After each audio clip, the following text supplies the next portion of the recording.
Hey guys, in this video we're going to talk about Chapter 5, Section 1, Properties of Logarithms. So the first thing you would probably ask yourself is, what is a logarithm? Well, we're going to talk about logarithms in a couple of different ways, and the first way that we're going to define a logarithm is through exponentials. So basically a logarithm is just another way to write exponentials. And here's an example. So right here, we have an exponential equation, 2 to the third equals 8, or 2 to the 3 equals 8. And what that means is the base 2, that big number in blue, is going to be multiplied by itself however many times the exponent says to do that. So 2 times 2 times 2 is just 4 times 2, which is indeed equal to 8. So that's our exponential equation. We can write the same exact idea as a logarithm. And we're going to get more into like the relationship between logs and exponentials and how they are technically inverses of each other in next week, actually. But for now, I just want to talk about going between forms, going between exponential form and logarithmic form. So we can write the same exact statement as a logarithm, as you can see right here. And basically, the format is you just write log, short for logarithm, and then the little number right here in blue, this is called the base. Okay, so that's the base of our exponent, or our exponential rather. On the other side of the equal sign is the actual exponent. So 2 to the 3 is equal to, and then our argument is what we call whatever the base raised to the exponent is equal to. So that's called our argument. So basically, these two things mean the exact same thing. 2 to the 3 equals 8 means the same thing as log base 2 of 8 equals 3. And the way that we can go between the forms is right here. So you should definitely make a star right here for your notes, because this is how we go from one form to the other. Just like with our form right to the left, we have 2 is our base b, 3. So look like we're comparing the exponential equation here to the one that I actually gave you up here. This is my exponent 3, and 8 is going to be the argument. And maybe I should actually write this as, maybe we'll just keep it consistent with the letters. This is going to be C, and our argument is going to be A. So I hope you guys can see how this guy and this guy are, the same form, basically. B is 2, C is 3, A is 8. And basically it's saying, we can go in between exponential form and logarithmic form by just making these corresponding substitutions, whatever A, B, and C are.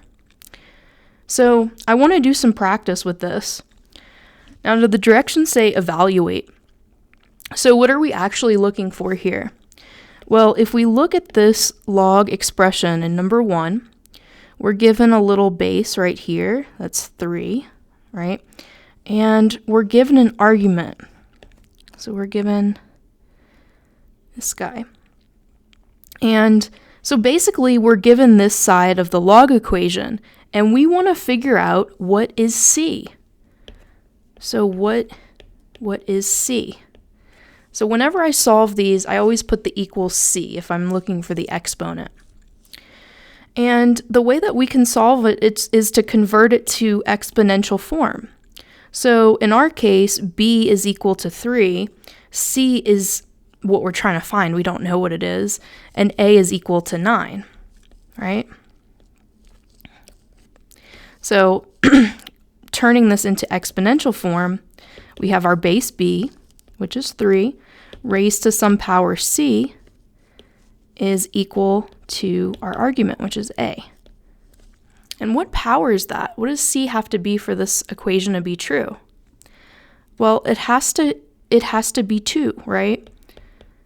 So that's our answer here. Log base 3 of 9 is equal to 2. Or you could just say 2 is the answer. And that's because 3 times 3 is equal to 9. So c is equal to 2. Okay, let's look at the next one. So again, we have a base of 5. We have an argument of 25. And we're looking for our exponent, which we'll call c. Okay, so we can set up the same equation using exponential form. So our base is 5. 5 raised to some power c is equal to our argument, which is 25. So what does c have to be? Well, again, c has to be 2 because 5 times 5 is 25. So 2 5s. All right, let's do the next one. So this time our little base is 4. Our argument is 64. And we're looking for the exponent. So we're looking for c. So going from log to exponential, we have a base of 4 raised to some power, c, is equal to 64. And what does that have to be? Well, c has got to be 3. Because 4 times 4 times 4 is equal to 64. So c must be 3 to make this equation true. Okay, so that's the basic idea. Let's do some more examples that are a little bit more involved here. Same principle though, we're going to keep the same thing going. So here our base is 5 and our argument is 1, and we want to know what is c? What is our exponent? So we're searching for exponents here. So we have 5 raised to some power is equal to our argument, which is 1. And we know that there's only one value of c that's going to satisfy this equation, and that's going to be c equals 0. Anything raised to the 0 power is going to be 1, and that's the only thing. So it's one of those special exponents. So c here is equal to 0, so my answer is 0. Notice number 5, we don't have a base written. Whenever that happens, the base is 10, okay? We call this the common log because it's used so much. Base 10, and then we're going to talk about base e in a few slides. So I like to just rewrite it just to make it clear that we have a base 10 here. And it's the same idea. We are given a base. We're given an argument, which is 100. Sometimes the argument will be in parentheses. Sometimes if it's just one number, it won't be. But, just wanted to let you guys, just a little side note there. Okay, so putting this into exponential form, we have a base of 10. We have a power, 10 raised to some power, that's what we're trying to find, is equal to our argument, which is 100. And what's our answer here? Well, that has to be 2 because 10 times 10 is 100. Okay, so let's look at this one. Now, whenever you have fractions, you want to think of negative exponents. And that's because of this property that you guys have probably seen before. So this is a property of exponents. And that basically says that if you have 1 over a base, or maybe, if you have 1 over, maybe we'll do it in terms of x's and y's. How about that? Let's say we have 1 over base x to the negative y. Well, this property tells me that I can move this expression x to the negative y to the top and make the exponent positive. So this is going to be x to the positive y. And likewise, like if we're just given x to the negative y with no denominator, we can just bring this to the bottom and make it positive. So it's kind of like opposites here. So this is the property of exponents. And so that's the idea here. we have a base 2, and our argument is going to be 1 over 4. And so our question is still the same. We're asking ourselves, and maybe I'll just put this at the end, equals c. We're asking ourselves 2 raised to what power is equal to a fourth. And you should think to yourself when you see fractions, you should think, okay, well, if the 4 wasn't in the denominator, then what would my answer be? My answer would be 2, right? 2 squared is 4. But since it is in the denominator, it's going to be a negative power because of this property, because of this property right here. So in our case, we have 1 over x to the y is basically 1 over 2 squared, right? That's the same thing as 1/4. And that equals 2 to the negative 2, right? We're just plugging in the x and the y values to match what we have here. So c has to be negative 2. Basically, you just want to think of the 4 as being on top, and you say 2 to what power is 4? Okay, that's 2. But since the 4 is in the denominator, we want to make it negative 2. All right? So whenever you have fractions, just remember that. So our answer here is going to be negative 2. And you can always check this in your calculator. Okay? All right. Let's move on then. Okay, so with number 7, I don't see a base, so I'm going to rewrite it with a base. And remember, when we don't see a base, it's understood to be 10. So we have log base 10 of our argument, which is 1 over 1,000. And that is going to equal some exponent. So 10 to some exponent is equal to 1 over 1,000. So let's write that. So we're going from log to exponential form. So 10 to some power is equal to 1 over 1,000. Now, since 1,000 is in the denominator, we know we're going to have a negative power somewhere. And you want to think to yourself, well, what if this was just 1,000 and not 1 over 1,000? Then it would be easy. It'd be 10 to the 3 equals 1,000 because 10 times 10 times 10 is 1,000. But since it's in the denominator, it's not going to be positive 3. It's going to be negative 3. And that's by that property we just talked about. So in this case, negative 3 is going to make this equation true. 10 to the negative 3 is indeed equal to 1 over 1,000. Okay, let's look at the next one. The next one, we have a base of 25, and we have an argument of 5, and this is going to equal an exponent c. Now, you can't mess around with the form, right? The form is base raised to c equals argument, right? So it's tempting here to do 5 to the c equals 25, but that's not the form, right? 5 is not our base. Our base here is 25, right?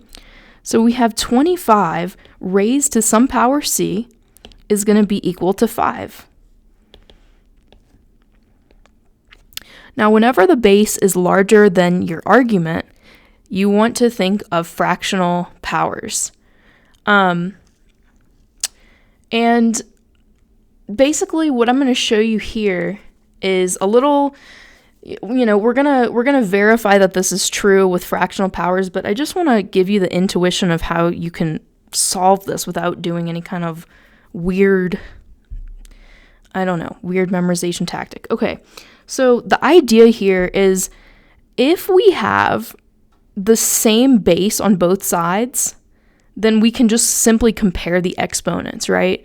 Like if we had, just thinking about this, like if we had 5 to the 3 is equal to 5 to the 2x, whatever, okay? In order for this to be true, there's no other way to get around it, but this thing has to be the same thing as 3, or else we have a false equation, right? So the idea is if we have the same base, and that's it, we just have an exponent expression on one side and exponent expression on the other without any pluses, minuses, or anything else, if we just have something simple like this, we can say, okay, well, the bases are the same, and so for this equation to be true, the exponents better be the same, and that means equality. So that exponent 3 has to be equal to 2x, and therefore x is equal to 3 over 2. So that's the idea that we're going for here. What could we change? Could we change 5 as to have a base of 25, or can we change 25 to have a base of 5? Well, we can change 25 to be rewritten as a base of 5 because 25 is equal to 5 squared, right? 5 times 5 is 25. So I can simply replace 25 in here with 5 squared. No harm, no foul. So 25 is the same thing as 5 squared, and that c is just hanging out there. So we have 5 to the 2c is equal to 5. Now there's no exponent written with that orange 5, but it's understood to be 1, right? 5 to the first power is just 5. So now we're in the situation where we have the same base, and we can logically conclude that if we have the same base and these two things are equal, then the exponents had better be equal. So we set them equal to each other. We have 2c is equal to 1, and if I divide both sides by 2, I get c is equal to 1/2. Maybe I should have kept that in green, just to be consistent. So that is our answer there. It turns out, just as a side note, this is a side property that you guys have probably seen again before, but if you have the nth root of x, okay, whatever, n and x are just regular numbers. If you have this means the same exact thing as x to the 1 over n. And in our case, x is going to be 25, right? That's our base. And so we have n is equal to 2 because that's our exponent. And so what we really have is the square root of 25 is equal to 25 to the 1/2, right? So basically, that's what that's saying. Yeah, the square root of 25 is 25 to the 1/2, which of course we both know to be 5. Okay, so that's just a little side property that you can keep in the back of your pocket right here.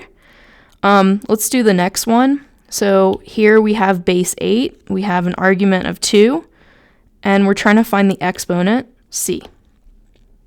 Trying to find the exponent that makes this true. So going from log to exponent form, we have base 8 raised to some power is equal to 2.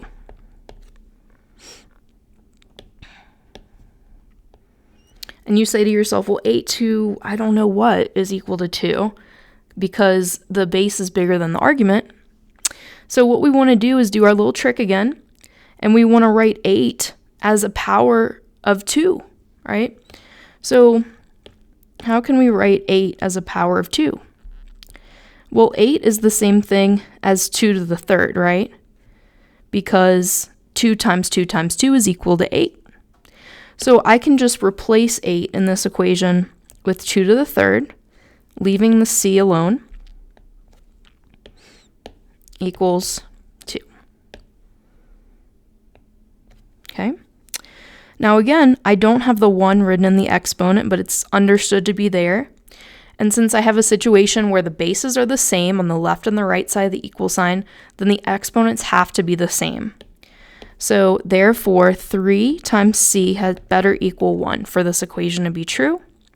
Divide both sides by 3 to get our answer is 1/3.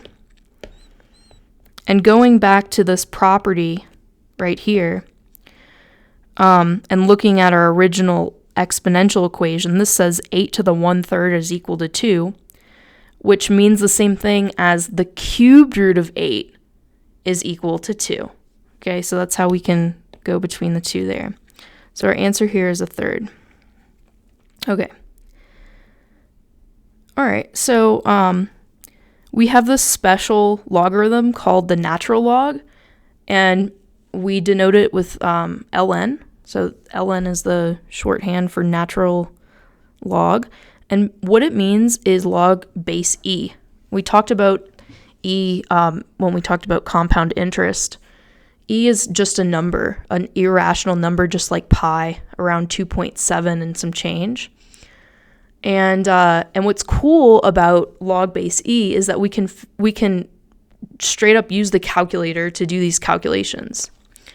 So let's just look at this in the calculator. So we have ln of 3. Now if you're using Desmos, we can do this and just type it in the keyboard. So we have, if I do ABC, ln of parentheses 3, and that's going to give us our answer here, which is about 1.099.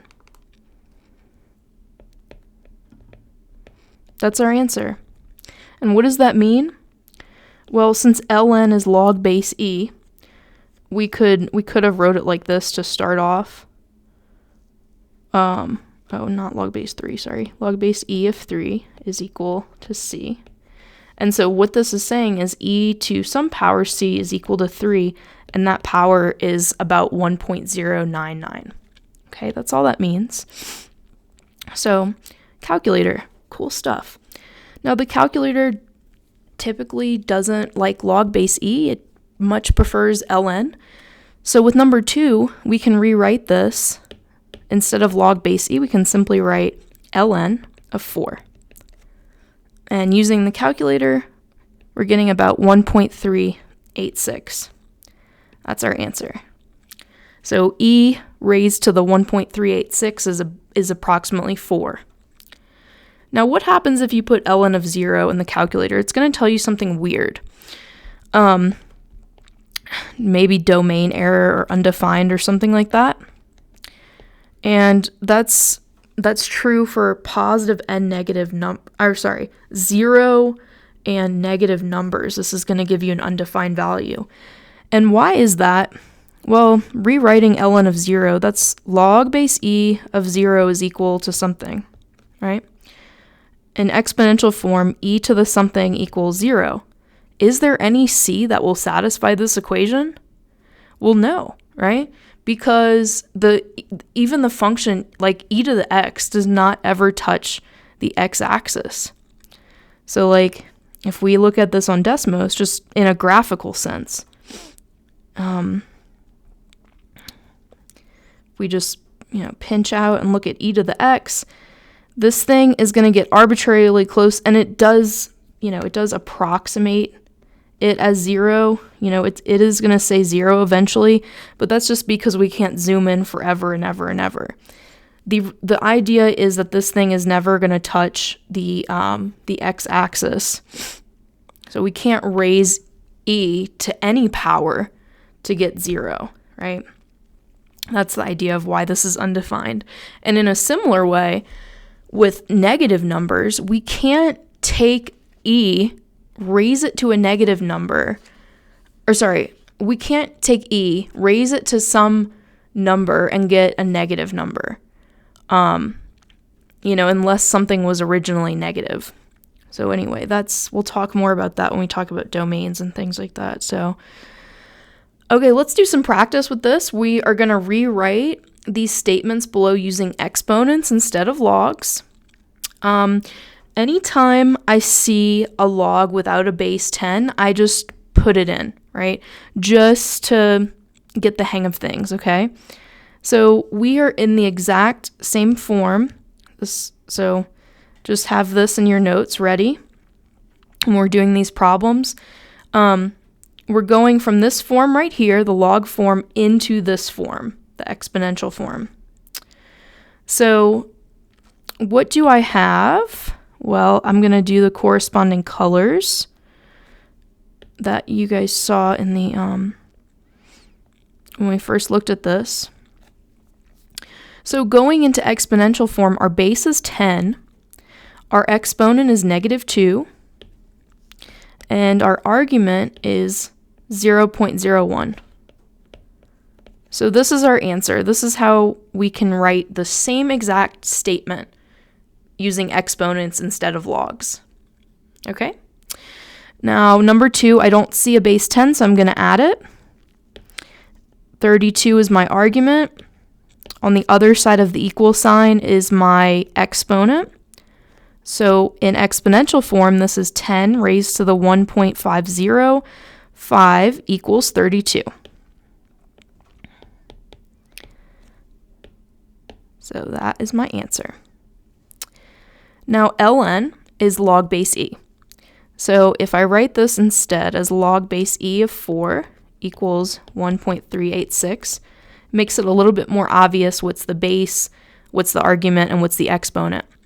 Here our base is e, our argument is 4, and our exponent is 1.386.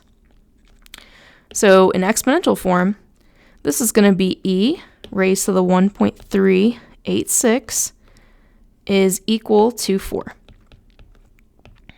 Okay, that's our answer there. Looking at number 4, I have a base 2, an argument of 16, and an exponent of 4. So in exponential form, this is 2 raised to the 4th power equals 16. Okay, that's our answer. With number 5, I'm going to change this first to log base e instead of ln to get a better feel of base, exponent, and argument. And I'll do the corresponding colors, our base in blue, our argument in orange, and our exponent in green. Okay, so going into exponential form, I have e raised to the 3.219 is equal to 25. Okay, so this is how I write my exponential expression. Okay, number 6, my base is 3, my argument is 1 over 27, and my exponent is negative 3. And therefore 3 raised to the negative 3 is equal to 1 over 27. Okay, so that is how we go between log and exponential form. So we're going to talk about solving equations with logs.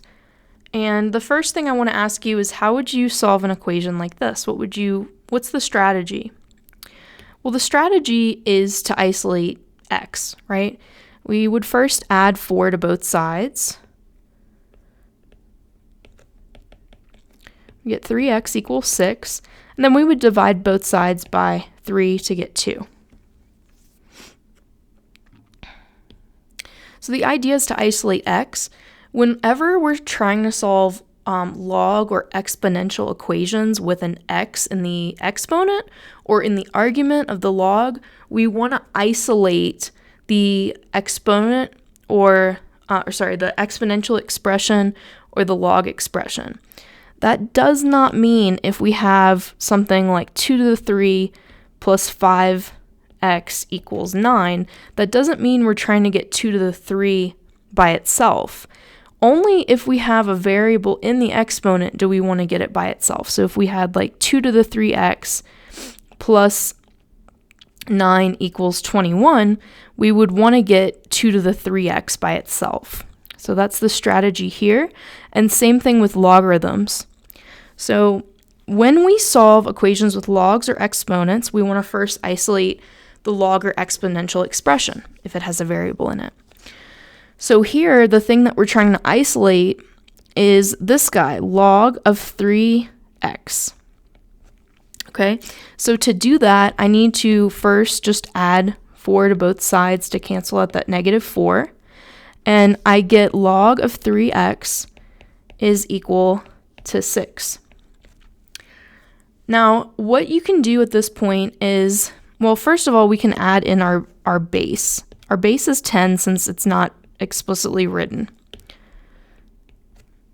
So our argument, we're now in the form where we have base, argument, exponent. Our argument is 3x, and our exponent is 6. So we can write this, we can go into exponential form at this point, and we can say 10 raised to the 6th power equals 3x, and solve for x. So 10 to the 6 is just 1 with 6 zeros, so this is 1, 2, 3, 4, 5, 6, is equal to 3x. Dividing both sides by 3, we get x is equal to 3, 3, 3, 3, 3, 3.3. Weird number, but that's how you do it.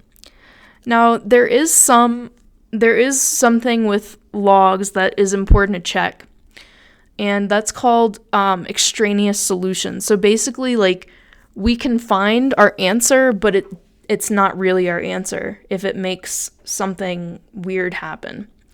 What do I mean by that?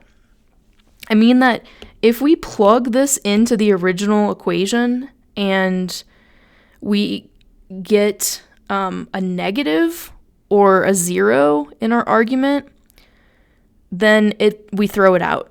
Okay, so like, and we're going to do some examples with this, but basically our original equation was this guy, right?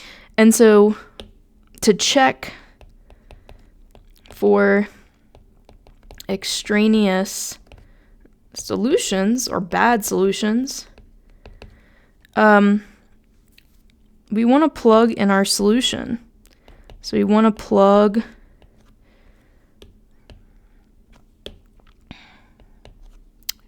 let's see. So we want to plug in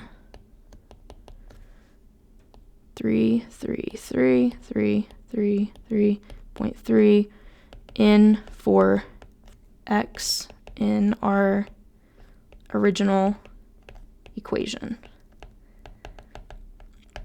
And when we do that, so this is our original equation right here. Let's do that. So we have log base 10 of 3 times 333.3. Okay, so since this is not 0 or negative, our solution is okay.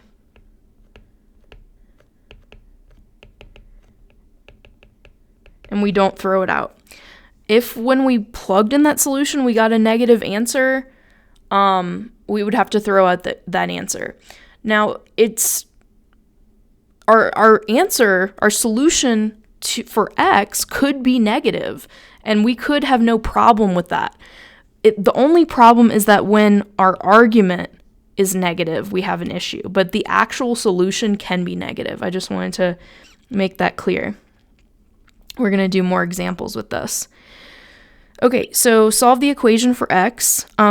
You want to first isolate your log expression. So we have this guy. Our log expression is just the log with the base and the argument.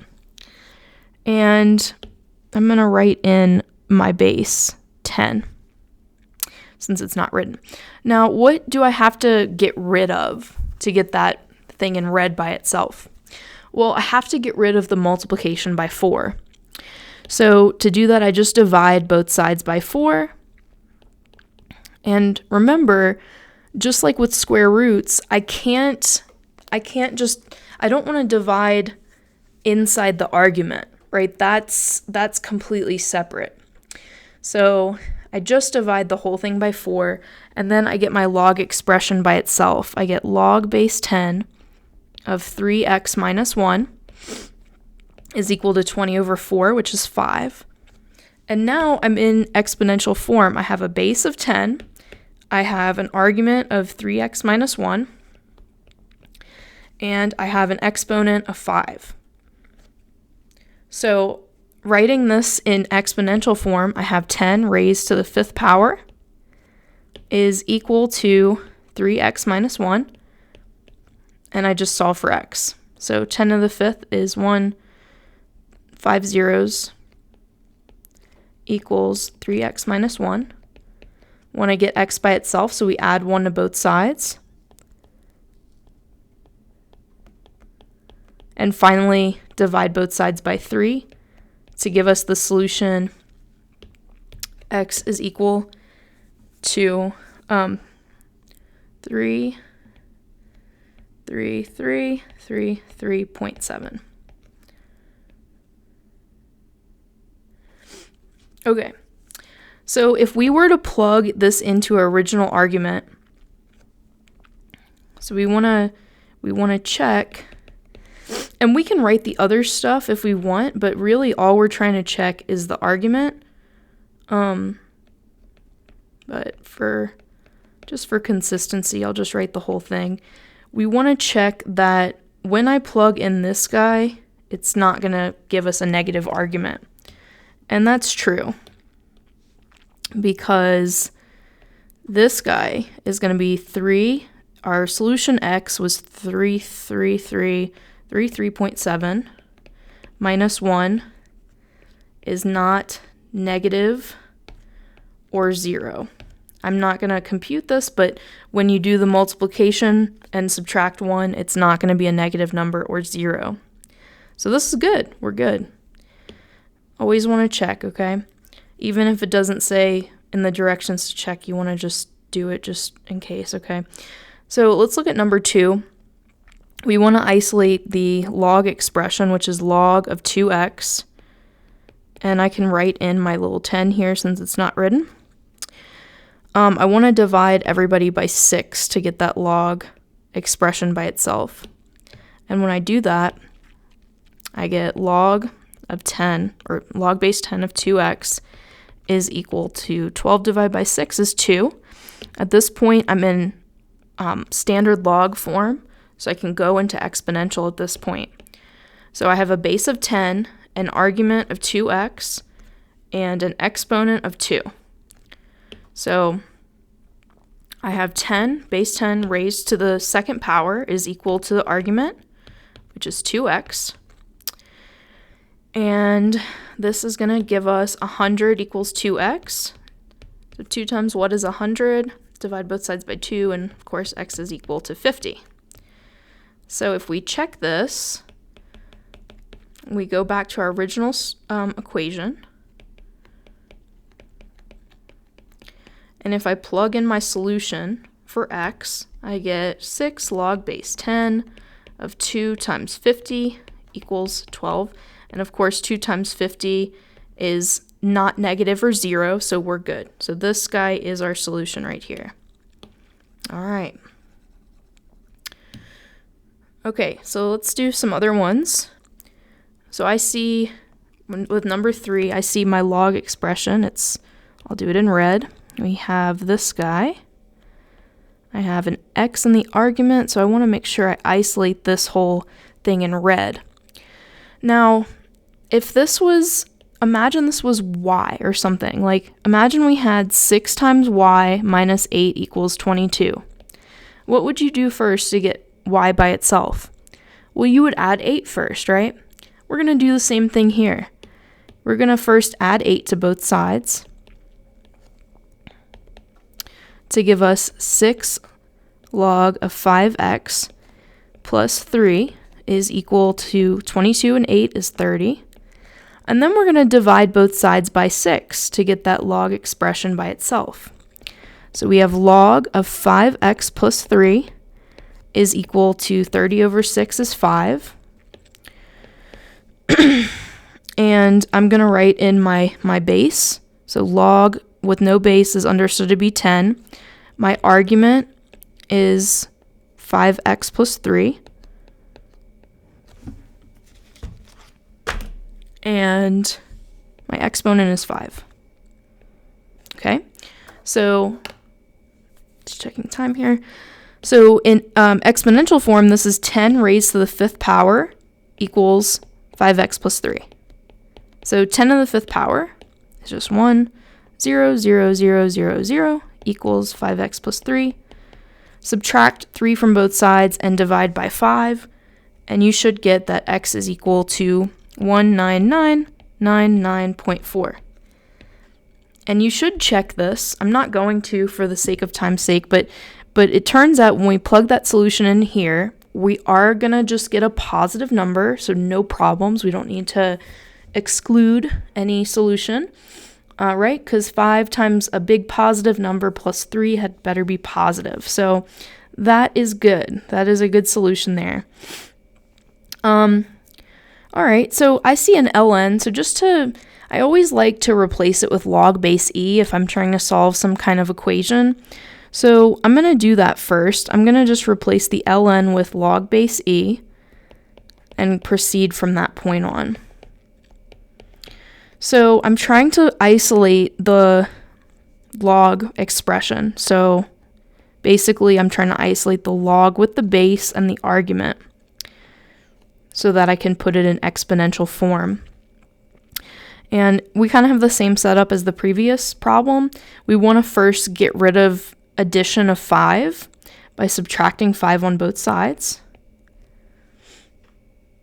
And we get 2 log base e of 3x minus 1 is equal to 31 minus 5 is 26, right? Yes, okay.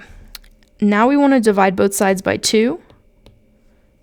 And what we end up getting is log base e of 3x minus 1 is equal to 26 over 2, which is 13. Okay, so now we're in a good position. We are in our standard logarithm form. We have a base of e. We have an argument of 3x minus 1. And we have an exponent of 13. So we can convert this into exponential form to see what x is. Okay, so we have a base e raised to the exponent 13 equals 13x minus 1. Okay. So don't round until the very end whenever you're doing these problems. So like, I'm not going to compute e to the 13 yet. It's just a number. I'm going to just go ahead and isolate x first by adding 1 to both sides first. And that's going to give me e to the 13. So if I add 1 to both sides, it's plus 1 equals 13x. And then I'm going to divide both sides by 13. And at this point, I'm going to put this in the calculator. E to the 13 plus 1, all divided by 13. And what I get is 147471.5. That's my x. And if we just do a quick check by inspection, looking at our original problem, if we plug this very large number in for x, are we going to get a positive or a negative number? We're going to get a positive number, right? So I'm just doing kind of lazy checks right now, just to, make it short and sweet. But that's it. So that's our solution. When we plug this back in for x, we don't get a negative argument, or 0, so we're good. Let's see what's next. Okay, so I'm going to talk to you about a property of logs that we're going to use quite often, like in the coming slides. So this is very important, and I'm not going to prove it for you, but if you are curious of like why this is, you should definitely talk to me about it in office hours or look it up on Google, because I don't know about you guys, but whenever I see something in a textbook and it's just, this is true, deal with it, I want to know, why is this true? So might be something good to think about if you're interested in that. But for now, I want to just show you guys how to use this property. And basically what it says is if you have a log expression like this where your argument has an exponent, you can simply bring that exponent out to the front with multiplication. That's all it says. And, leave whatever is left as your base behind. So that's what we're going to use here, and we're going to use it quite a bit in this section. So make sure you are you have this thing like highlighted in your notes or something. So now it says rewrite using this important property. notice that the argument has an exponent of 4, so whatever we're taking the log of has an exponent, and so what this property says is that I can just pull that 4 out to the front and leave the 3 on the inside. So rewriting this, I have 4 times log of 2, 3. So I just moved the 4 to the outside and attached it with multiplication. Okay, so doing the same thing for the next one, my argument, the stuff inside the log expression in the parentheses, has an exponent of 6. So this property says I can pull out that 6 to the front and leave the 10 behind. So that's it. That is how you do that. Now here we have to go backwards because we see a number multiplied in the front, and we can rewrite this. So basically we're given the right side of the equation, and we want to go to the left side of the equation. So in our case, we're just moving the 4 to the exponent.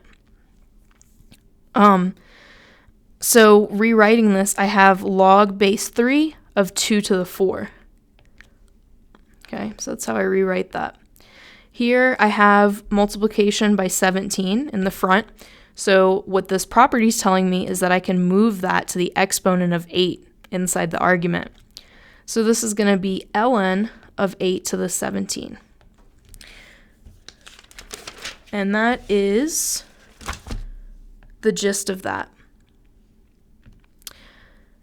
Okay, so I'm not gonna, with this chapter, or with this section rather, I don't want to get into a lot of word problems, but I do want to explain the motivation for using logarithms, or why they even exist. What's the point? Well, whenever we're looking for the amount of time that something takes with an exponential problem, we're trying to find the exponent. Whenever you're trying to find the value of the exponent variable, logarithms can help you do that. And I'm going to show you what I mean here. But next week we're going to talk more about the graphs and the word problems and stuff like that. But for now, I just kind of want to give you a little bit of motivation. So here's the question. We talked about this last time with compound interest. If $2,500 is deposited into an account with 2% APR, compounded annually, how long will it take for the balance of the account to be $5,000? So before, how did we deal with this? Well, the first thing we did was we plugged in our values into the compound interest formula, which was A equals P times 1 plus R over N raised to the NT. Right, that was our compound interest formula. And so in this case, P is equal to 2,500 because that's my principal amount. Let's see, R is equal to 2%, and as a decimal, that's 0.02. So R is 0.02. Compounded annually, that means once a year, so N is 1.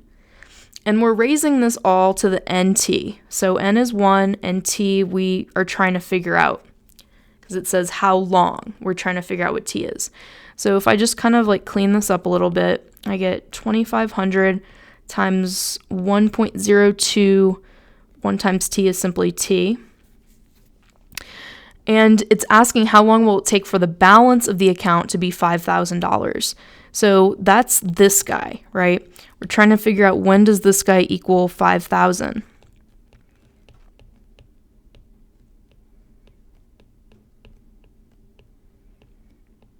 And what we did was we isolated the exponential expression by first dividing both sides by 2,500.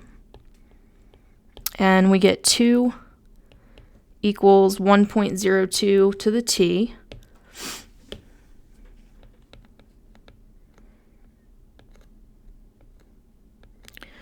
And we use Desmos to figure this out.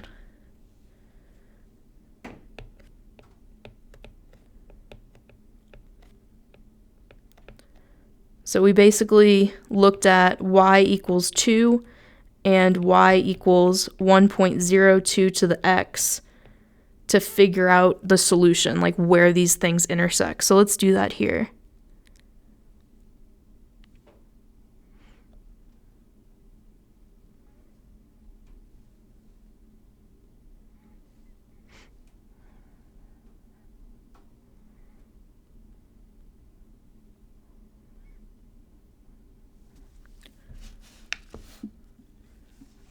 Okay, so if we zoom out and look to see what the point of intersection is,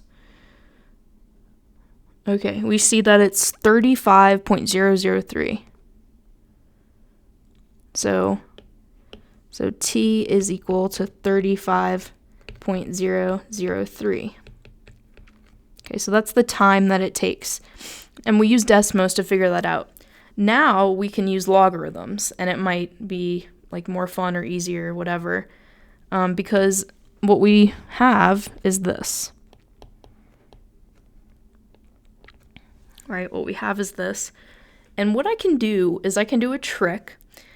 And the reason I showed you this property of logarithms is because the trick involves this. Basically, if I take the log of both sides, I can pull the exponent out to the front. You can either take the ln of both sides, or you can take just the log, because your calculator is going to support both of those. Remember, equations just mean a balanced statement, a true statement that we can keep balanced by doing the same thing to both sides. So that's the trick here. So what I'm going to do is I'm going to take the ln of both sides. And again, you don't have to take the ln. You could just take log of both sides. Your calculator is fine with that. But the important part is whatever you do to one side, you better do the other. That's like the fundamental, well, it's not really the fundamental theorem of algebra. That's actually a thing, but we're not going to get into that in this class. But it's the foundational, idea of algebra. Whatever you do to one side, you better do to the other. So here's where the trick comes into play.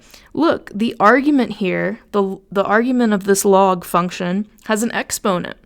And that property says, hey, I can bring that exponent to the front and introduce it as multiplication. So that's the trick. That is the trick, you guys. I'm going to pull that t out to the front. And now it turns into a really easy problem, because to isolate t, I simply divide both sides by ln of 1.02. Now, this is a number, okay? Just keep in mind, whenever there's no variable here, like that's a number, right? So this is a number that your calculator is going to spit out. And all we have to do is divide both sides by this number, ln of 1.02. And just to reiterate, I'm not doing intermediate rounding. I'm not rounding before the final answer, just to eliminate calculation errors, okay? So here we have t is equal to ln of 2 divided by ln of 1.02, and our calculator is going to give us this lovely answer of 35.003. Okay, which is exactly what we got up here using Desmos, okay? So this is just another approach of how we can use logarithms to solve problems, but we're not gonna, I just want to kind of like show you how to work with the tools first, and then we're gonna use the tools to more like applicable scenarios next week. All right, so solve the equations using logs. I'm gonna do the trick. So the trick is to get the exponent, the variable out of the exponent by taking the ln of both sides. So here the trick is going to be, I'm going to take the ln of both sides, which means take the ln of 2 to the x equals ln of 8. And ln of 2 to the x, I can use the trick to bring the x to the front. That's the idea here. So this is going to be x times ln of 2 is equal to ln of 8. Now I simply divide both sides by ln of 2 to get x. And I get that x is, this was 18, not 8. My bad. Let's change that. There we go. So this is going to be 4.17. All right. For number 2, we're going to do the same thing. If I take the ln of both sides, I get this. Now with the trick, that t can come out to the front and be attached by multiplication. And now I can simply divide both sides by ln of 3 to give me t equals ln 4 divided by ln 3. And in your calculator, when you do this computation, you should get about 1.26. That's t. Okay? All right, so the next one, our exponent expression is not isolated. We have this annoying multiplication by 2 in the front, so we need to get rid of that first. And to do that, I'm going to first divide both sides by 2. Okay? Now, you could have gone another approach with this, but this is the way I'm going to do it. If you want to do it a different way, more power to you. As long as the math works out, fine. 16 divided by 2 is 8. So, there we go. All right, now what I can do is my trick. I can take the ln of both sides, so I have ln of 5 to the x equals ln of 8. And my trick says, hey, I have an exponent in the argument. I can bring it out to the front. So this becomes x times ln of 5 equals ln of 8. Divide both sides by ln of 5. And when you compute this in the calculator, you should get, let's see, 1.29. So x is equal to 1.29. And that is our answer here. Okay, so again, we want to isolate the exponential expression. So the base and the exponent is what we're trying to isolate. So let's get rid of the 13.8 by dividing both sides by 13.8 first. And I'm going to just leave it, like I'm not going to get an answer here because remember, I don't want rounding errors to exist. So what my equation looks like from this point is 1.32 raised to the x is equal to 19.6 divided by 13.8. I'm going to do my trick and take the ln of both sides.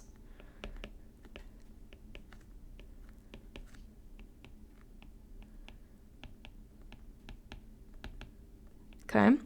Then the trick is to move the exponent out to the front and attach it with multiplication.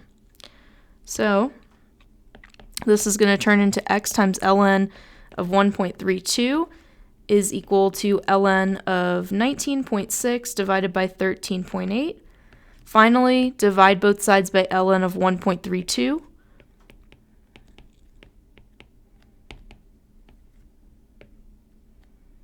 And notice I'm not rounding until the very end. I'm going to put this whole thing in my calculator. And what I'm going to get when I do that is I'm going to get 1.26. Yep. So that's my answer. 1.26 is my answer for number 4. So let's put it right here. And I'm going to just erase some stuff to make room. Let's do that.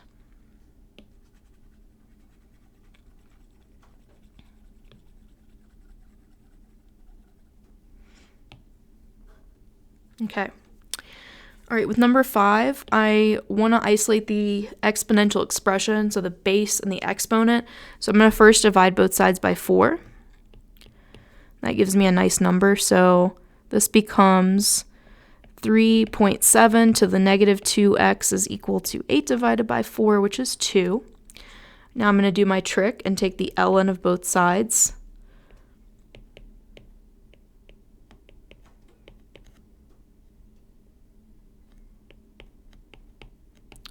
Now I have an exponent, and even though it's not just a single variable, the logic applies the same way.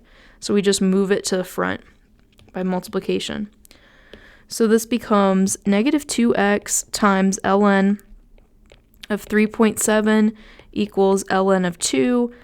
At this point, I can either, well, yeah, okay, so multiplication commutes, so like this negative 2 that's in the front, I can just write it next to here just to make it look prettier. I don't know.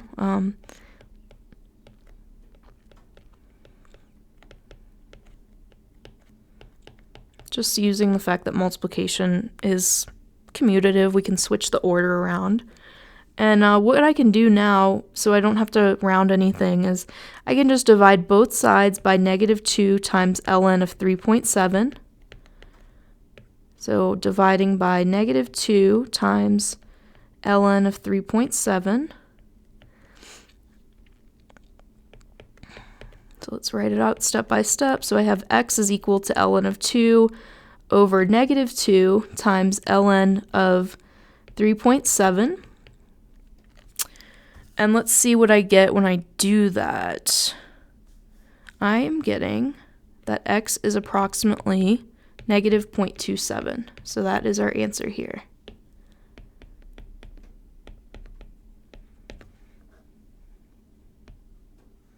Okay. All right, let's do number 6.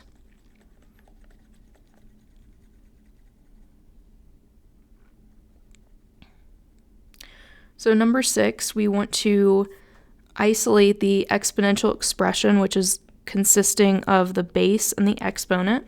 So first thing I want to do is add 12 to both sides to get rid of that, giving me 2 times 7 to the x is equal to 4 and 12, which makes 16. Then I want to divide both sides by 2 to get the 7 raised to the x alone. And I get 7 to the x is equal to 16 over 2, which is 8. Doing my trick, I can take the ln of both sides. That way I can get the variable out of the exponent. And doing my trick, I can pull that variable to the front. Finally, I can divide both sides by ln of 7. To give me that x is equal to ln of 8 divided by ln of 7. And it looks like my calculator is going to give me 1.07 for that. So that is my solution for number 6. Now notice with these, I didn't have log in the original equation, so I don't have to go back and check.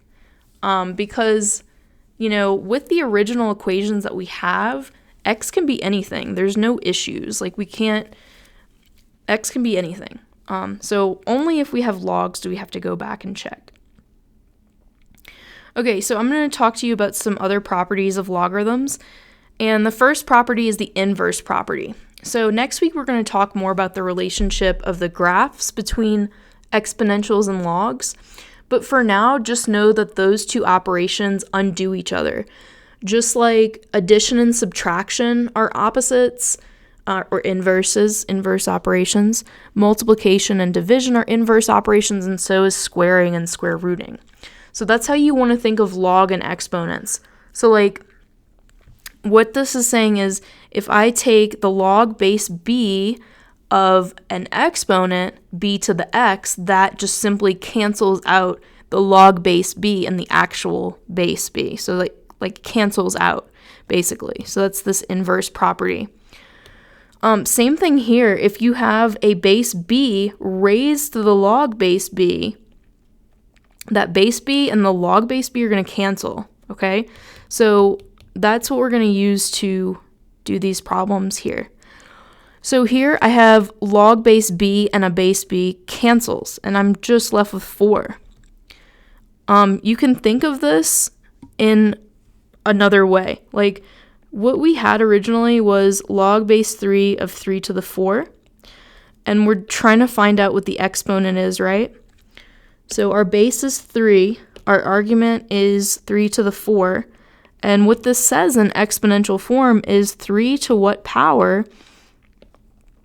3 to what power is equal to 3 to the 4? Well, it has to be 4, right? C has to equal 4 for that to make sense. So that's another way you can think about it. If you don't like the idea of like canceling stuff, I don't know. Okay, so here we have another situation. We have big base b raised to the log of 3. So these two are going to undo each other. And all we get left here is 4 again. This is ln. I'm going to just rewrite it as log base e to see the pattern here. Okay, so that's how we can write that same exact thing. Now we have base e and log base e. Those cancel, and we're just left with 2x. So that's our answer here. Okay, this guy I'm going to write instead of ln. Again, I'm going to write log base e of e to the 2x minus 1. And log base e and e are going to cancel to give us 2x minus 1. That's our answer. Okay, with this guy, again, instead of ln, I'm just replacing with log base e of 1 over e to the 8x. And what I can do is, by that first, the very first property that we talked about, if we have a positive exponent in the denominator, we can move it to the numerator and make it negative, and it's the same exact thing. So this is log base e of e to the negative 8x, and now we can say, hey, okay, log base e and base e are going to cancel to leave me an answer of negative 8x. So that is our answer here. Okay, so we're going to talk about two more properties. The first one is the product property. So if we have the log of a product, that's the same thing as the log of the first number in the product plus the log of the second number in the product. Okay, so we can separate multiplication of logs with addition. But we have to have the same base. Like, we have to have this exact same form. Quotient property is log base b of something divided, so x divided by y. Basically, this says that if we have a quotient like this, we can separate it out with subtraction instead of addition. So we can separate, log of the numerator minus log of the denominator. So let's go ahead and do some examples where we use these things. So this says expand each logarithm, which means we're going to try to make this we're going to try to expand it as much as we can, make it as big as possible, I guess is a way to think about it. And we're going to use these properties of the product and the quotient properties, as well as the first property, which was the pulling the exponent out to the front. So let's look at the first one. We have log base 8 of 4 times x. And what the product property says is that I can just separate the 4 and the x out with addition. So using the product property, I have log base 8 of 4 plus log base 8 of x. And that is as much as we can expand it. So that's our answer here. Okay. Now, here we have log of 2 over 3. If you want, you can write in the base 10 if it makes you comfortable. You don't have to, but this says, the quotient property says, hey, since we have a quotient inside the argument, sorry, I don't know why it did that. That was weird. Since we have a quotient inside the argument, we can separate the numerator and the denominator by subtraction. So this becomes log of 2 minus log of 3 by the quotient property. And that's our answer fully expanded. Okay. The next one, if we want to fully expand this, we could write this as a product of 3 things, like if we want to fully expand it. So instead of ln of 2 times x squared, this is ln of 2 times x, right? X times x is x squared. So since I have a product of 3 things in the argument, I can separate those 3 things out with addition. So this is going to be ln of 2 plus ln of x plus ln of x. And that is fully expanded. Okay. All right. Again, with number 4, I have a product of 3 things in the argument. So I can use the product property again to give me log of x plus log of y plus log of z. That is my answer here, fully expanded. Okay, so this time I have log base 3 of x squared over y squared. So maybe before I expand, I can rewrite the x squared and the y squared in terms of fully broken up, basically. So this is the same thing as log base 3. X squared is the same thing as x times x. and y squared is the same thing as y times y. So using the quotient property, since I have a numerator and a denominator, I have log base 3 of the numerator plus, or sorry, not plus, we're using division here, so we're going to separate the numerator and the denominator with a minus sign, minus log base 3 of y times y. Okay, now what we have is we have multiplication, which means that we can separate those with addition. So this becomes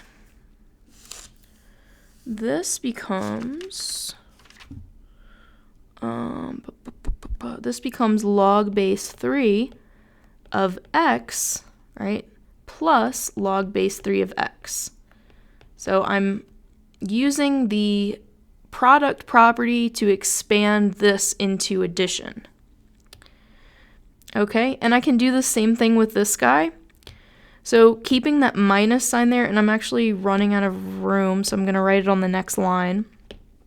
Keeping the minus sign here, I can, again, use the product property to separate out the y times y with addition instead of multiplication. So this is going to be minus log base 3 of y.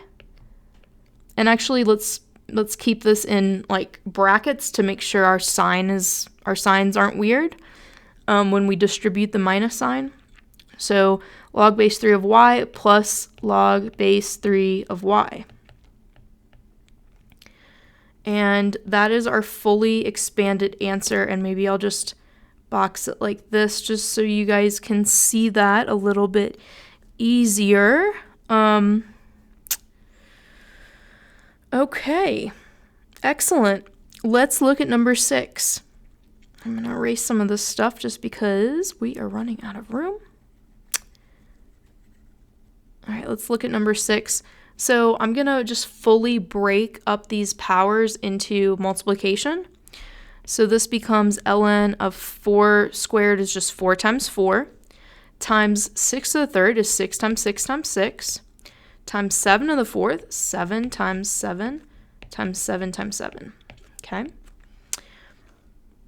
So I am going to now use the product property to break this up into an addition problem. So this is going to be ln of 4, so that's my first factor, plus ln of 4, my second factor, and so forth, plus ln of 6, plus ln of 6, plus ln of 6, and then there's 4 7s, so plus ln of 7, plus ln of 7, plus ln of 7, plus ln of 7. I think we didn't miss anything there. Okay, very good. All right, so this is my fully expanded answer. Excellent. Okay, let's take a look at going the opposite way. So now we're going to try to condense the expanded version to a single logarithm. So all we want to have at the end of the day is a log, a base, and an argument. Okay? So let's look at the first one. We have log of 2 minus log of 4. Well, since we have subtraction, we're going to use the quotient property, which says that this is the same thing as the log of 2 divided by 4, which you can reduce if you want to 1/2, but it doesn't matter because we have a single logarithm. We just have a base of 10, which is not written, but you can write, and we have an argument 2 over 4. So that is our condensed version using the quotient rule. Now, what I'm going to do first here is I'm going to notice that I have a 3 being multiplied on the outside of this guy, which tells me by the very first property, like if we have multiplication by a number in front, that thing is actually the exponent of the argument. So that's what I'm going to do first. I'm going to rewrite this as log, and we have a base of 10, but our argument is going to be 5 to the third. So this is just using the property that we can go in between having the exponent in the argument to having the exponent multiplied in the front. So that's what I did there. And at this point, since I don't have anything else on the outside to worry about, I can use the quotient property again, right? So this can be written as a single logarithm as log of numerator, which is 5 to the third, over, instead of the minus, denominator, which is 6. And I'm not going to go any further with this because I'm lazy. But you should maybe. 5 to the third is 125 over 6, so that might have been a better way to write it. But okay. All right, so let's look at number 3. We have log of 10 plus log of 8. So since we have a plus here, we can change this into multiplication using the product property. So the product property says, hey, since we have the same base here, we can just take this as log of 10 times 8. And I guess I'll write it here. This is the same thing as log of 80. So that's my answer here, is log of 80. Write the base 10 if you want, if it makes you feel better. Okay, I'm going to erase some stuff because we're getting a little bit cluttered. Getting a little bit cluttered here. Okay, so notice I have numbers in the front that I could bring into the argument. That's what I'm going to do first. So those numbers are secretly the exponents in the argument. So we can bring them into the argument as exponents by the first property we talked about. So this is going to be ln of 3 to the 2, right? Just bringing that to the exponent there. And then plus bringing the 5 to the exponent, ln of 10 to the 5th. Okay, so now we are separated by addition. We have the same base in both cases, which is e. So we can use the product property here, which tells us this is the same thing as ln of 3 squared times 10 to the 5th.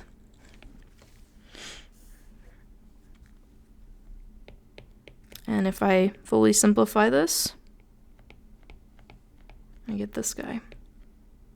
All right, so that's my answer there for number 4.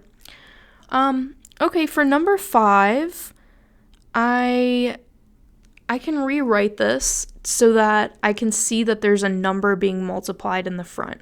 Like, I want you guys to see that this thing, this 3 over 8, is simply a number that's being multiplied by log of 7. So that's the first thing I want to do, is just to kind of get you guys to see that. This is going to be 3 over 8 on the outside times log of 7. These two things mean the same exact thing.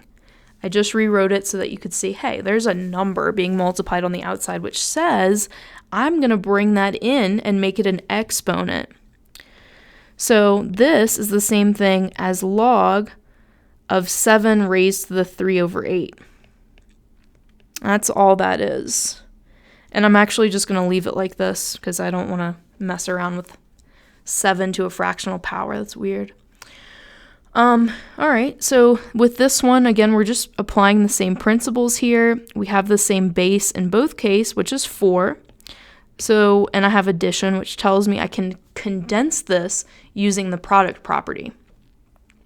So the first thing I'm going to do is rewrite those numbers that are being multiplied in front as exponents in the argument.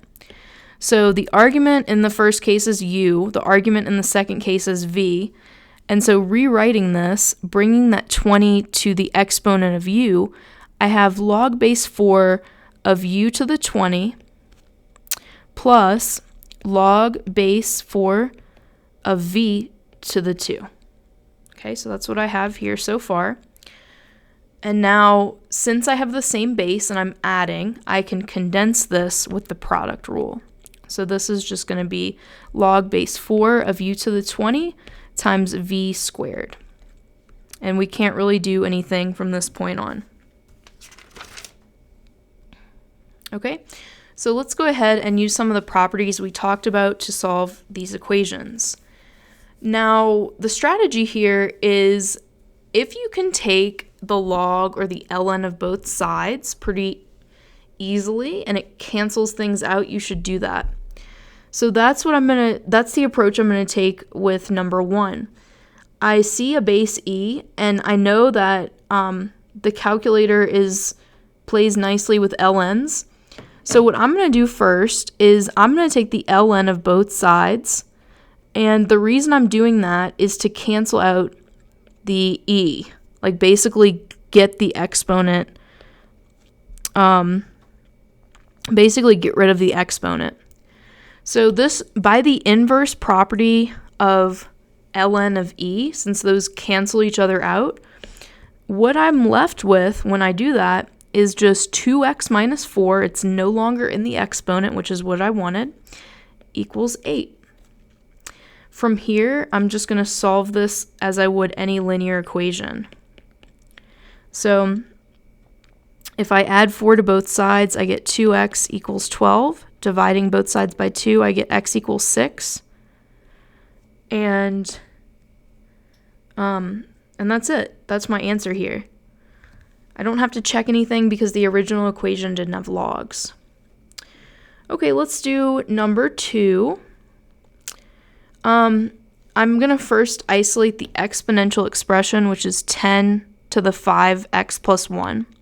And I'm going to do that by adding 3 to both sides first.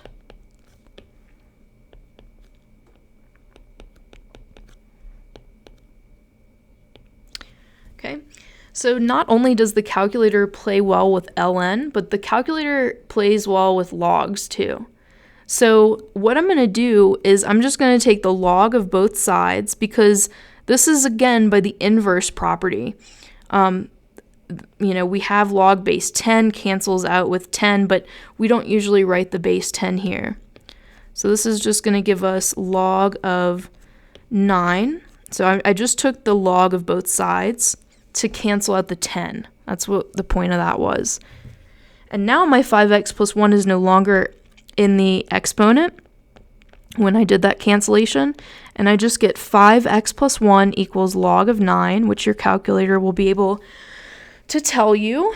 Okay, so then just solving this like a normal equation, I have 5x plus 1 equals log of 9.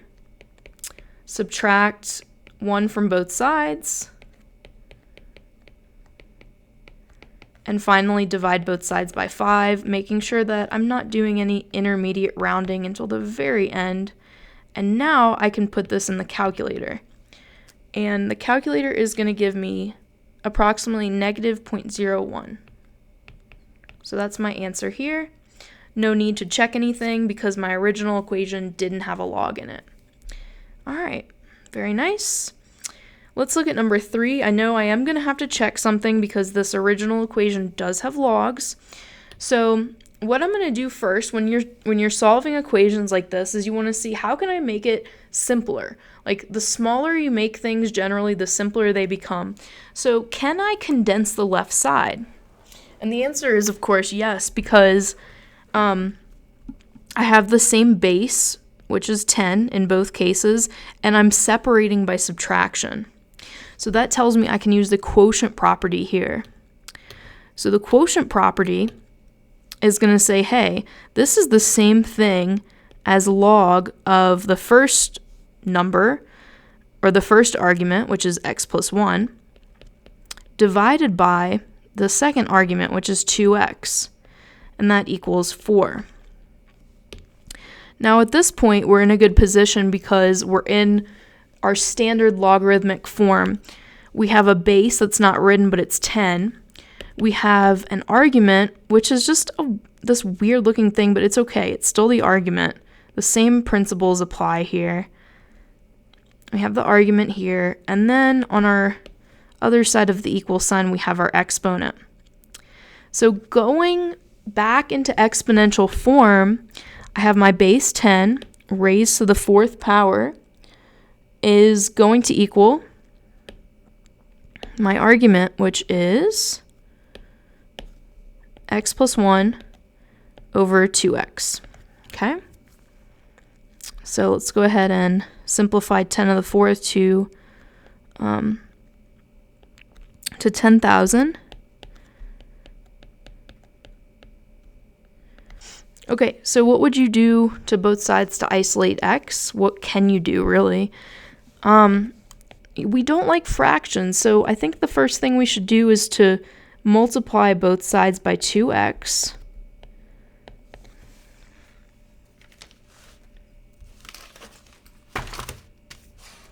And when we do that, that's going to cancel there. So I get the following. I get 20,000x equals x plus 1. I want to group the x's together, so I'm going to get rid of this 1x by subtracting 1x from both sides, or just x. 1x and x are the same thing. So when I do that, I get 19999x equals 1. And finally, dividing both sides by 19,999, I get that x is equal to 1 over 9999. Okay?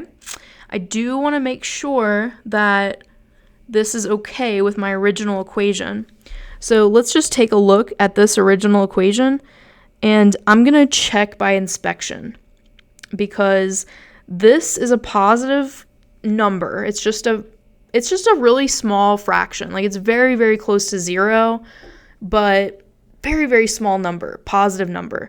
So if you look at this in a more conceptual way, like if I plug in that little tiny number, which is positive, add 1 to it, am I going to get a negative value for the argument, or am I going to get 0? And the answer is no, of course not. Same thing here. 2 times a very small number is not going to be 0 or negative. So we're good. So this is indeed our solution here. All right. Let's look at this guy over here.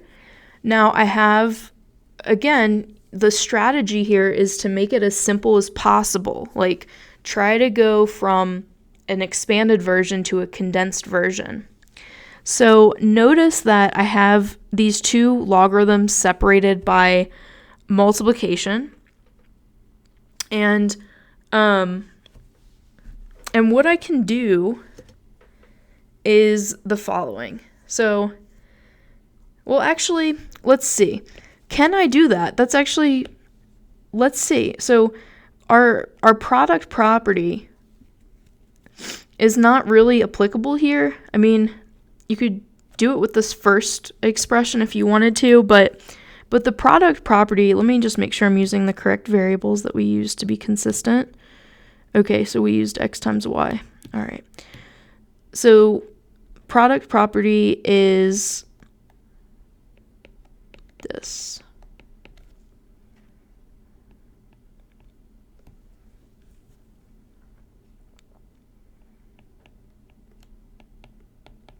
So that's the product property. Now, this is definitely different from what we have here, right? Because the product property has to do with multiplication in the argument, not multiplication between the two log expressions. So we cannot apply the product property to, like, we can't just say, okay, well, this is going to be log of 6x plus log of 5x minus 6. Yeah, we could apply the product property to this first part, but that's not the way to really get anywhere either. Another way to look at this, so we want to think of, okay, so we can't do the product property here. What else is there to do? Well, what we can do is we can use the zero product property, right? Which says that if I have two things, so this is the zero product property, and I'm going to just summarize this. It tells me if I have two things and when I multiply them together,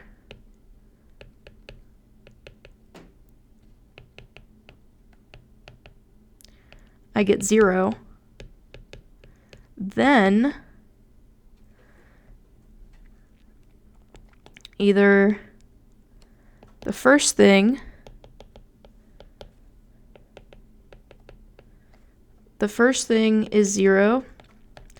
The second thing is 0, or they're both 0.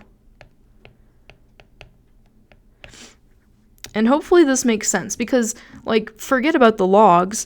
If we have two numbers, if we have x times y equals 0, well, the only way this is going to be a true statement is if x equals 0, who cares what y is? 0 times 8 is 0.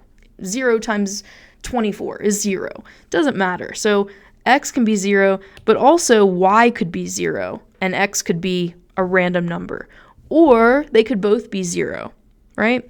So that's what we're using here is going to be the zero product property. So let's go ahead and do that.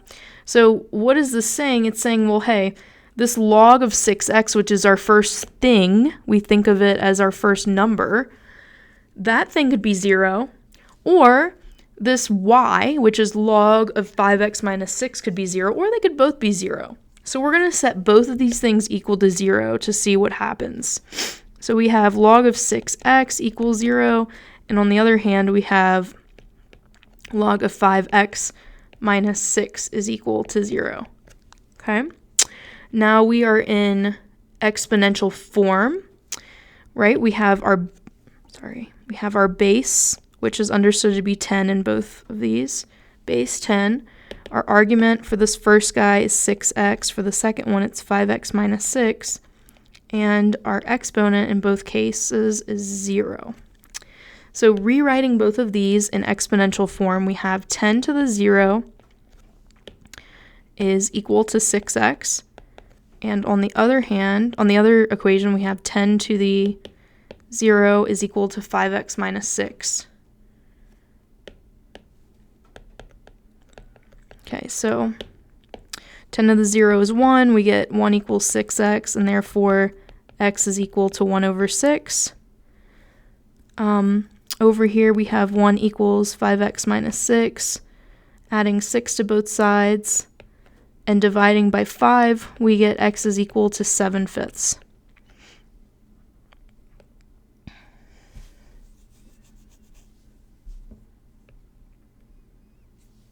So you want to check that these things are going to be okay solutions. So if we plug in, I'm going to make some room here, so I'm going to erase some stuff.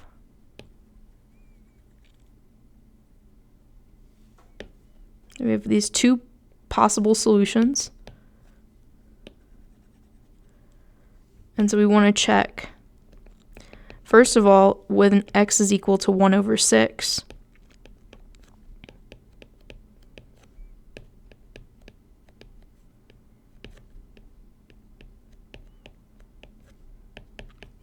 Well, there's no problem with this one.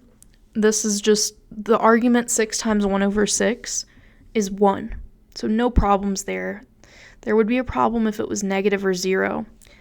But there's a problem here, right? Because this argument, 5 times a 6 is 5, 6. 5, 6 minus 6, what is that going to be? I'll just get a number. That's going to be negative 5.2. Bad.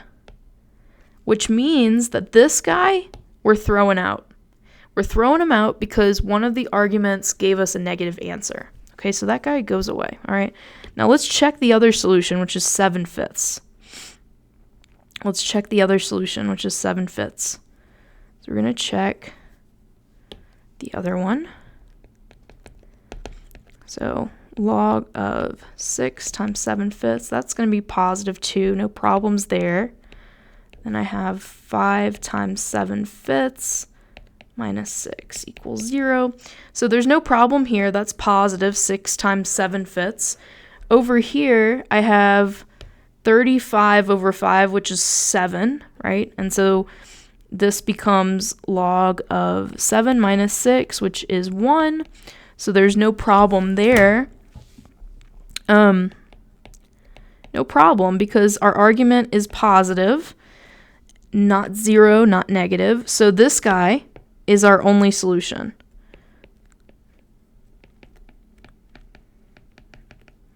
Only solution there. All right. Let's do this next one. Let's see if we have anything on this slide. Yeah, we have a couple more problems to do. Okay, so looking at this next problem, we are being separated with addition, so we can condense this thing into multiplication using the product property. So this is the same thing as log base 4 of 8x minus 1 times 2x. And this is the product property in action. And this is equal to 10.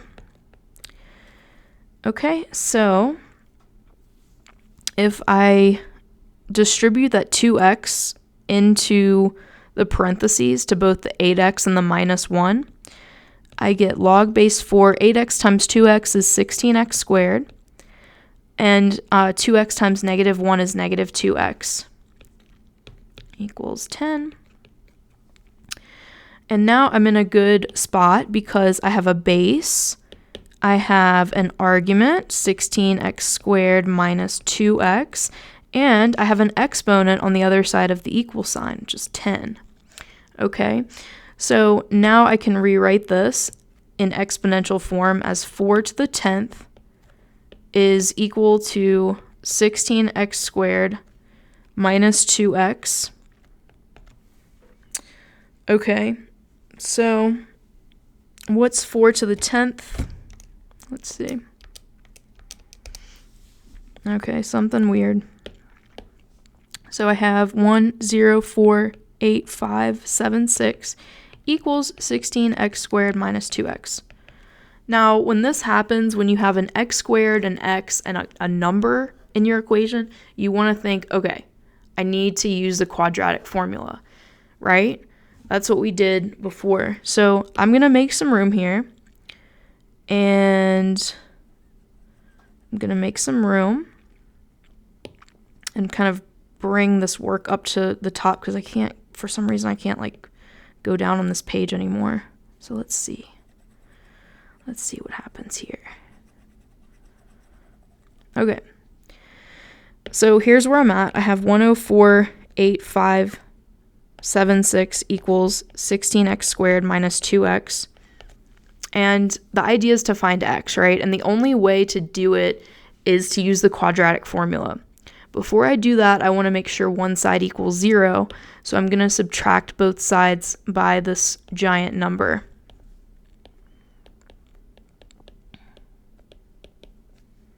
Okay, so what I have is 0 equals 16x squared minus 2x minus 104,8,5,7,6. And hopefully you guys can see that we're in ax squared plus bx plus c form, where a is 16, b is negative 2, and c is this giant number.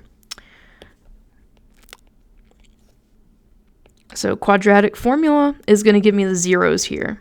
So we have x is equal to negative b plus or minus the square root of b squared minus 4 times a times c, all divided by 2 times a. And I'm not going to like do all of this calculation here. I'm going to leave you guys to verify that. But basically what you get is x is equal to 2 plus or minus 8192, all divided by 32. So what we get is that x is approximately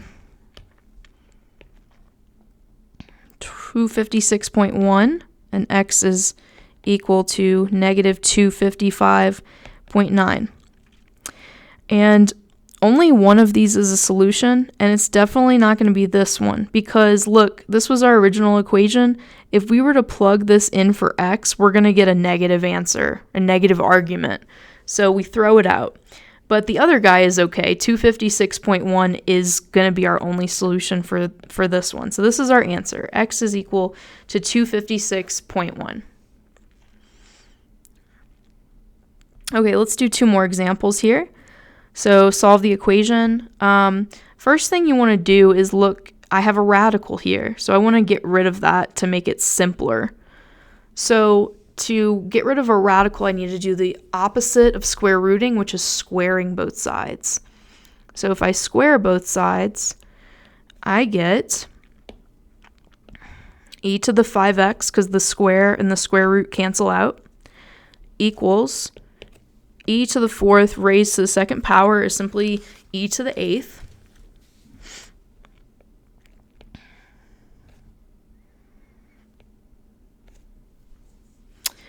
And let's see.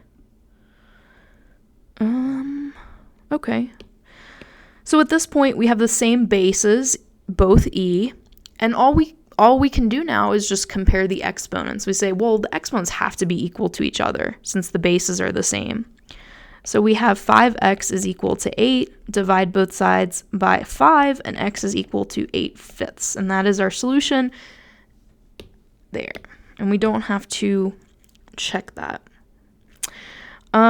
Okay, so now we have logs. We are going to have to end up checking something. But notice that in both cases, I have a base 10. And so at the end of the day, this is the same thing as the exponent comparison.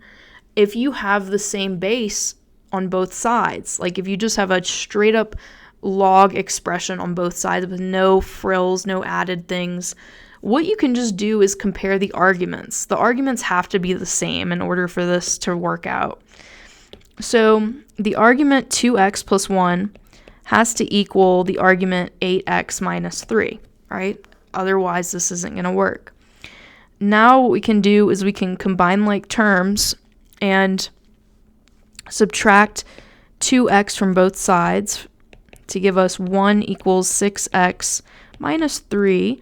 Add 3 to both sides to give us 4 equals 6x. And finally, divide both sides by 6 to give us that x is equal to 4/6. If we reduce by 2 on top and bottom, we get 2/3, just dividing top and bottom by 2. Now we have to check this to make sure that it works. And it does. So let's just do a check.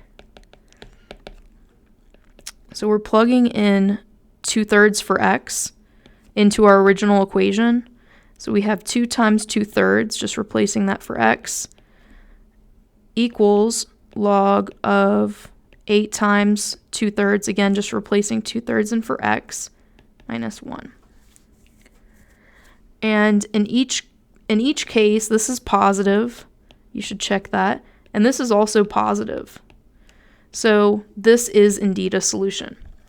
All right, guys, thanks for watching this video. Much appreciated. I hope you guys learned something about logarithms. Next week, we're going to talk more about the graphs and some real-world applications. So see you guys next time.